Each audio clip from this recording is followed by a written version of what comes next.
जिल्हाध्यक्षांनी आपले तालुकाध्यक्ष द्यावे आणि राज्याच्या पदाधिकाऱ्यांनी जिल्हाध्यक्ष देण्यासाठी आपल्या जिल्ह्यात विभागाच्या कार्यालयाच्या लोकांना मदत करावी या पद्धतीने। आणि सेकंड थिंग, आपण तळापासून जाऊया। बूथ हा शब्द मला कोणाकडे ऐकून आला थोडंसं, म्हणजे आपण तिथे चुकतोय।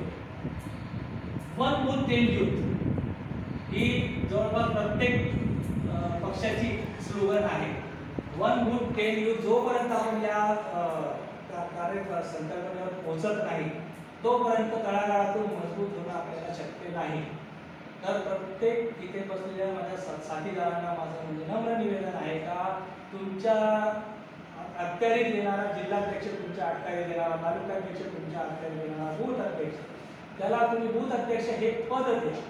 नुसतं सभासद नोंदणी नका करू। तुम्हाला बूथ अध्यक्ष एखादा सुंदर मुलगा असतो, एखादा चांगला कार्यकर्ता असतो, त्याला तुम्ही बूथ अध्यक्ष म्हणून त्याला पद द्या। जसं सुचवलं त्याला मफलर द्या, त्याला आपला बिल्ला द्या, त्याला पावती द्या।